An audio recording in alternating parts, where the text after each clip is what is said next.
BSE Sensex में 398 अंकों की वृद्धि हुई, जिससे यह 77,319 के स्तर पर पहुंच गया। वहीं निफ्टी में भी 105 अंकों की बढ़त दर्ज की गई। इस तेजी के बीच आईटी सेक्टर के शेयरों में विशेष रूप से विप्रो के शेयर में 8% की वृद्धि देखी गई, जो 302 पर बंद हुआ। ये उछाल कंपनी की तीसरी तिमाही के सकारात्मक नतीजों के बाद आया है। अन्य आईटी कंपनियों के शेयरों में भी हलचल देखी गई है। इसके अतिरिक्त रेडीमेड गारमेंट्स और अपैरल सेक्टर की कंपनी किटेक्स गारमेंट के शेयरों में 5% का अपर सर्किट लगा, जिससे ये 256.35 के स्तर पर पहुंच गया। ये उछाल कंपनी द्वारा 2:1 के अनुपात में बोनस शेयर जारी करने की घोषणा के बाद देखा गया। दिसंबर में खुदरा महंगाई घटी। दिसंबर में खुदरा महंगाई दर घटकर 5.22% पर आ गई, जो पिछले 4 महीनों का निचला स्तर है। खाने पीने की वस्तुओं के दाम में कमी इसका मुख्य कारण है।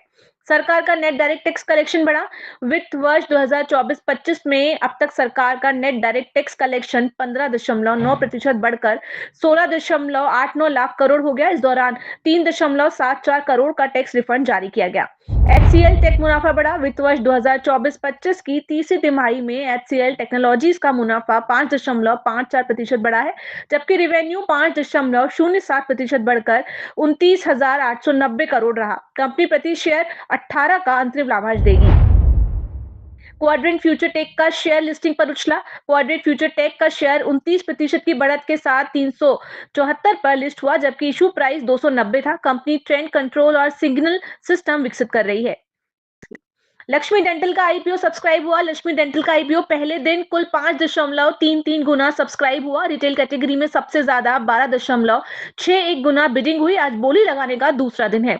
रिलायंस इंडस्ट्रीज के शेयर में गिरावट। रिलायंस इंडस्ट्रीज के शेयर जुलाई के उच्च स्तर से 23% फिसल चुका है। ये पिछले 10 वर्षों में पहली बार है जब कंपनी नकारात्मक रिटर्न की ओर बढ़ रही है। स्मॉल कैप स्टॉक्स का दबदबा। 2024 में शेयर बाजार में स्मॉल कैप स्टॉक्स के लार्ज कैप की अपेक्षा 3 गुना अधिक रिटर्न दिया, जिससे निवेशकों का रुझान छोटे शेयरों की ओर बढ़ा है।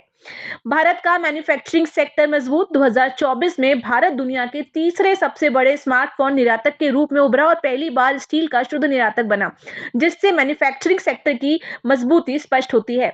मारुति सुजुकी पहली इलेक्ट्रिक एसयूवी। मारुति सुजुकी जनवरी में पहली इलेक्ट्रिक एसयूवी ई विटारा पेश करेगी, जो 500 किलोमीटर से अधिक रेंज प्रदान करेगी।